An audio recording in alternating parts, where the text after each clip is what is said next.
We have 3 days before we get to see the cuck vegan Ian Garry take on Islam Makhachev for his first ever welterweight title defense. And there is a lot more to this fight than what it seems from the outside. We're going to quickly break down this fight and talk about some key interesting takeaways that we can look into and break down in this fight, and some things that are history-making moments for Islam Makhachev this weekend. Let's jump right into the tail of the tape here. Islam Makhachev taking on Ian Garry. 28-1 Islam is. That's insane. 16 fight win streak in the UFC. Ridiculous, historic numbers on his side of things. Ian Machado Garry 17-1.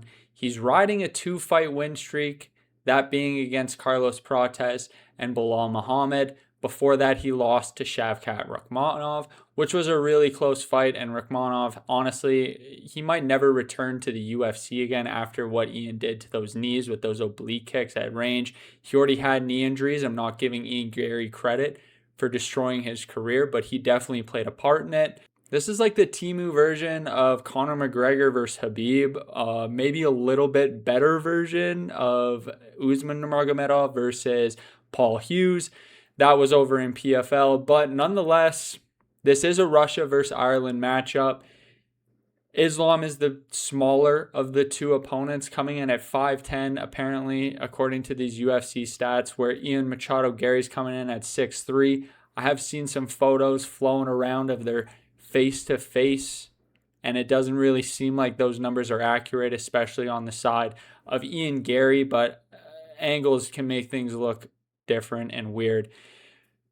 Obviously, Ian Machado Garry's always been a welterweight, but Islam Makhachev was never a small lightweight, so this is probably his more natural weight class. There's going to be a less significant weight cut for him. And Ian Machado Garry, this is just another day at the office for him. He's done this his whole career. The big reach advantage is in favor of Ian Garry, and the scary thing, in my opinion, about that is he does know how to use it. We'll get into that a little bit more.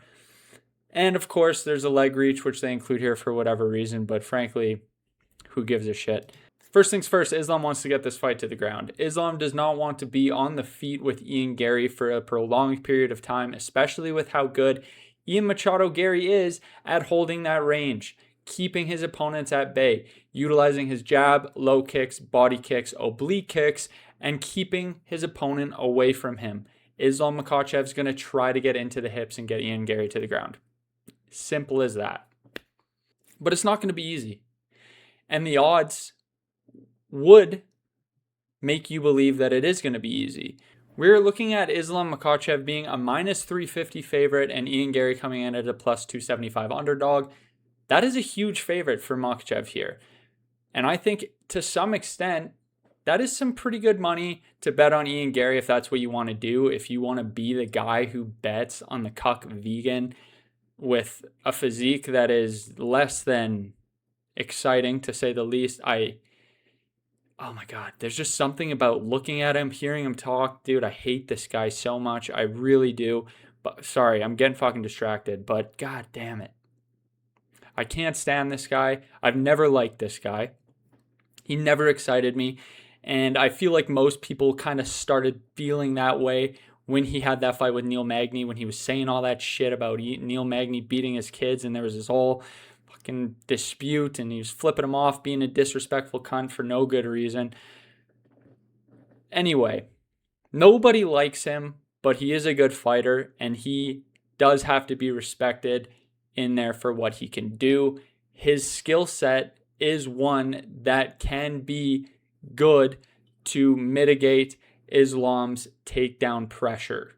Okay, he is really good footwork and really good striking at range ability to keep Islam away, prevent him from getting on those hips. It's going to be tough for Islam, but he can do it. Obviously, he's the best in the world at what he does. Everyone knows what he's going to do, and they still can't stop it. Who knows if Ian Machado Garry is going to be different, but he does have the tools that, in my opinion, do give him an advantage compared to some of Islam's other opponents. Ian Garry also has the longest reach out of any opponent that Islam has ever faced. He's also the tallest.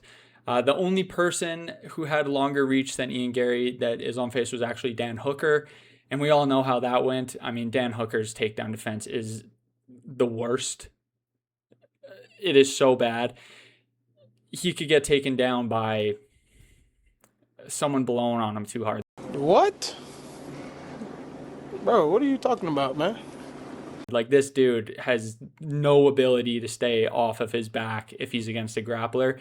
Never had any ability there. His takedown defense was never it. But anyway, let's just quickly run through this. So JDM, who Islam completely dismantled, destroyed when he won the welterweight championship.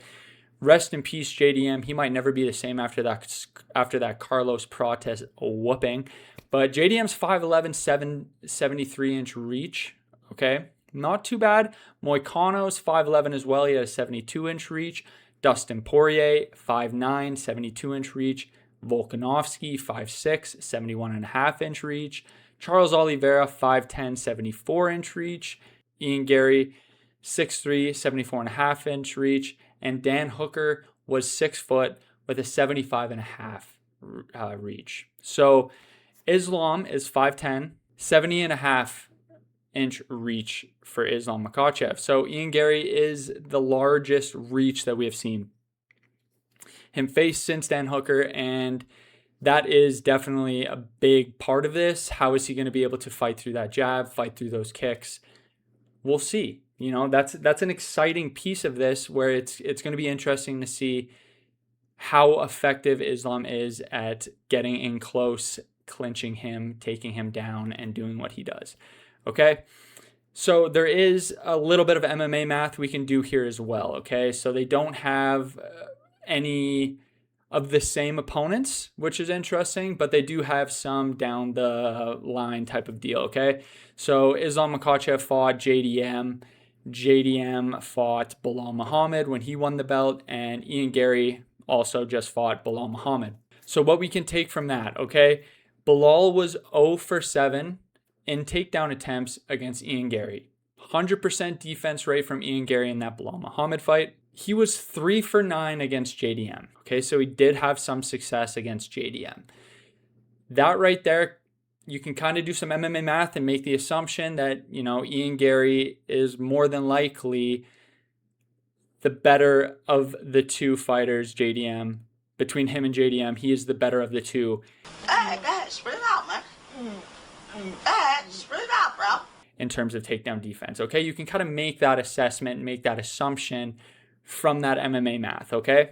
Makhachev was 100% successful against JDM. 100%. 4 for 4, he took him down whenever he wanted to, at will, and kept him there basically the entirety of the fight.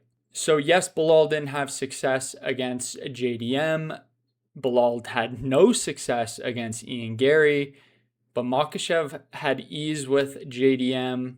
So maybe this isn't a respect to Belal Muhammad for having good takedown entries and takedown ability, but maybe this is more that Islam is that much better than Belal Muhammad with his takedowns. So interesting to see how that plays out, but that is another factor we can kind of put together with some MMA math. I also think it's going to be interesting to see what happens with the damage versus control argument in this fight. There's a real chance that Machado Garry has a lot of success on the feet at the beginning of the rounds before Makhachev can kind of get in and work his takedown. But once he gets him there, I think Machado Garry might have a difficult time getting back up to his feet, working his scrambles and getting back up. Whatever it is against the cage, middle of the mat, I think he's going to have a hard time getting back to his feet once Islam gets him down. He has long-ass legs, and we know those Dagestan handcuffs on the wrists and on the ankles are just nasty at keeping opponents on the ground and not allowing them to get back to their feet. So I think that's going to be a hard thing for Machado Garry, but Islam Makhachev against JDM had some of the worst damage on the ground performance I have ever seen. He was controlling JDM for 19 minutes and 10 seconds in that 25-minute 5-round fight. And he landed 7 strikes on the ground in those 19 minutes. 7 strikes. And that's it. 7 ground strikes. If Machado Garry lands a stinging jab that snaps Islam's head back, or a big body kick that echoes through the arena, and then Makhachev takes him down and holds him down for 3 minutes, 4 minutes, you never really know what the judges are going to do there. Do they lean Garry because of damage? Do they say, fine, Islam, he had the control? In reality, it is damage-based scoring. Garry could steal some of those rounds. So that's something I would definitely look out for, especially in the first couple rounds where Islam's trying to find his entries and Machado Garry is landing those big shots on the outside. Islam Makhachev can also make history in this fight. A win against Garry Saturday night would make him the longest, or would give him the longest win streak in UFC history. 17 wins in a row for Islam. 17 fucking wins. He's tied with Anderson Silva at 16 wins.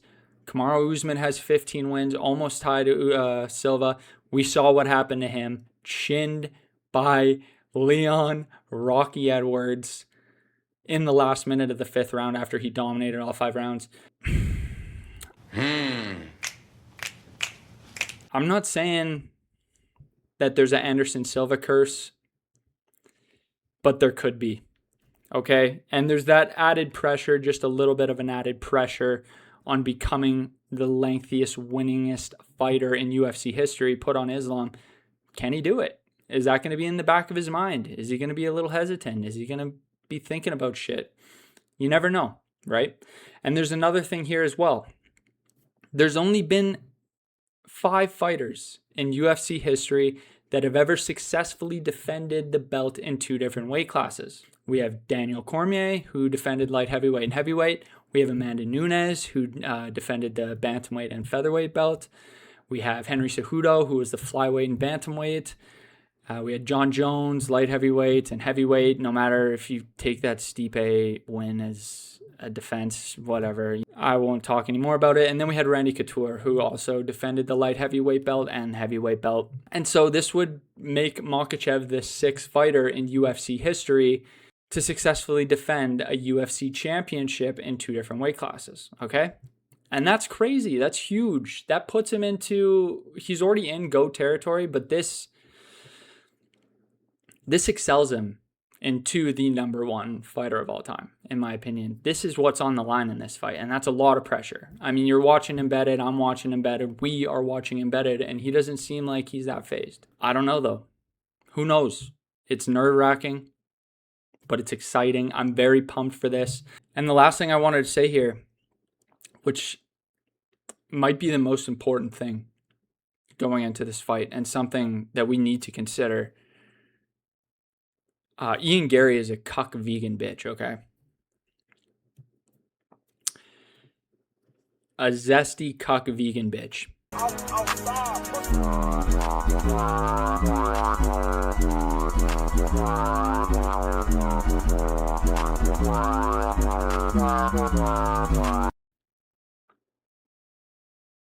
And that's it.